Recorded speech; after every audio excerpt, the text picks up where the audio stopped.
Assalamualaikum warahmatullahi wabarakatuh.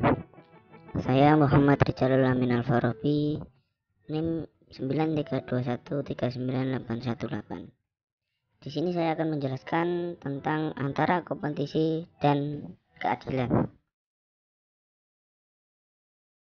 Apa yang dimaksud dengan pendidikan?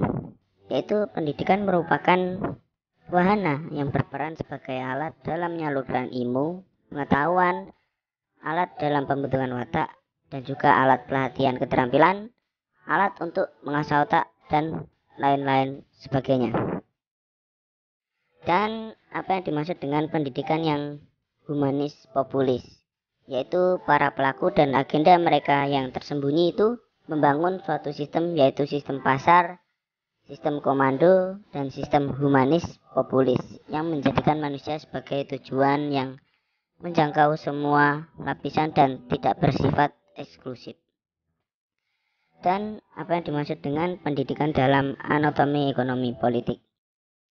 Yaitu setelah arah pendidikan itu dicanangkan dan untuk memulai suatu usaha dalam mencapai tujuan, pendidikan dibutuhkan pendekatan dan cara kerja, yaitu sebuah metode setelah pendekatan dicanangkan orang yang menemukan alat dalam bekerja. Next. Pendidikan dalam arti sistem prasekolah dari tinjauan ekonomi. Yang pertama yaitu makroekonomi kependidikan nasional, yaitu sebuah kata kependidikan kita pakai untuk menandai bahwa yang kita bicarakan di sini adalah pendidikan secara khusus, yakni dalam arti sistem persekolahan. Indikator dari makroekonomi adalah tampilan penduduk nasional Indonesia yang mempunyai relevansi dengan kependidikan nasional. Dan yang kedua yaitu performa kelembagaan investasi dan prospek pengembaliannya, yaitu lembaga kependidikan adalah semua unsur yang menyelenggarakan adanya kependidikan seperti orang tua, penyelenggara lembaga termasuk guru dan peserta didik dalam menyelenggarakan kependidikan. Orang tua berperan dalam hal investasi finansial dan non-finansial. Dan yang ketiga, mereka yang dilumpuhkan orang tua peserta didik, yaitu orang tua dihadapkan pada dua kenyataan bahwa yang pertama, pendidikan adalah menyangkut masa depan dan harkat anaknya, dan poin kedua yaitu kependidikan yang sudah tidak murah itu ketika telah dilewati menghantar anak pada kesulitan mencari pekerjaan dan rendahnya upah atau gaji yang ditawarkan. Jadi semua orang tua itu akan melalui fase ini. Jika anaknya tidak sekolah, itu akan mengganggu mentalnya karena akan bisa diolok-olok tetangga atau teman-temannya karena tidak bersekolah.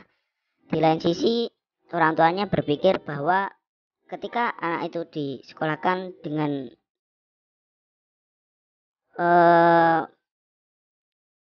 hasil yang sangat banyak, yaitu mengeluarkan uang yang sangat banyak, dan anak itu juga tidak akan memperoleh pekerjaan yang setara dengan apa yang telah disekolahkan orang tuanya. Maka orang tua akan bimbang seperti yang dimaksud dilumpuhkan orang tua peserta didik.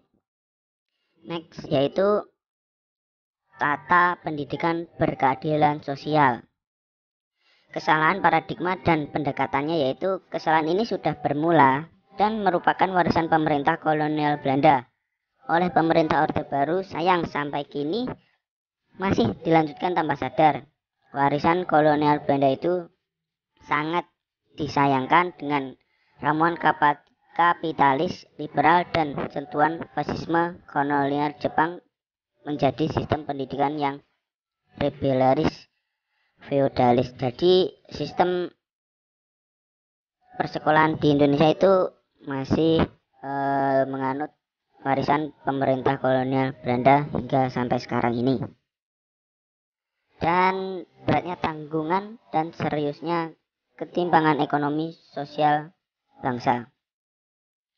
Yaitu secara nasional, beratnya tanggungan dan seriusnya ketimpangan ekonomi sosial bangsa ditunjukkan oleh indikator pokok karakteristik kependudukan, di mana di negara kita ini sejumlah 94,8 juta pekerja atau produsen menanggung setidaknya 208,5 juta mulut atau konsumen. Jika kita paradigma kependidikan atau kompetisi dengan pendekatan sumber daya manusia yang dipakai,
merdekakan guru itu adalah hal yang sangat penting untuk kemajuan negara. Ketika guru sudah dimerdekakan, dia akan senang mengajar dengan gaji yang mumpuni, bukan seperti sekarang yang guru-guru honorer itu masuk setiap hari dan gajinya tidak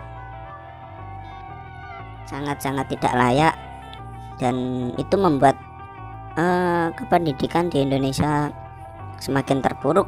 Juga seperti itu contohnya, salah satunya tidak memerdekakan guru itu. Dan ini kelebihan dan kekurangan. Yang pertama, kelebihan mempunyai kelebihan dalam mengulas sangat lengkap dan juga disertai dengan data-data yang akurat. Dan yang kekurangan, data statistik yang digunakan terlalu banyak sehingga pembaca kesulitan dalam memahami pokok permasalahan yang ada.